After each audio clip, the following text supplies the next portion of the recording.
და შემდეგ კიდე აქ შესავლელია.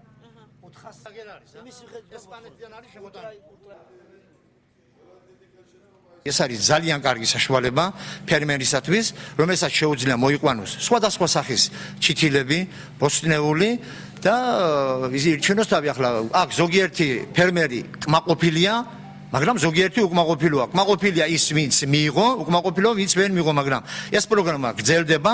მომავალში შეიძლება რომ განცხადება დაწეროს და შეუძლია რომ მომავალშიც ასეთი სასათბური კონსტრუქცია მიიღოს იმ ფერმერმაც, რომელმაც მაგალითად წერს ვერ მიიღო. მე როგორც საკალმიდამო ნაკვეთის მქონე პირი და დაინტერესებული რომ სოფლის მეურნეობა განმავითარო, დროულად მივმართე რაიონის გამგებლობას განცხადებით, რომ გამოიყოთ ჩემთვის თაღოვანი სასათბური კომპლექტი. მივიღე მონაწილეობა ამ პროცესში, გამომიყეს, ჩამოვედი დღეს, უნდა წავიღო, უნდა გავმართო, დავამონტაჟო და მოიწიო სასოფლო სამეურნეო პროდუქცია.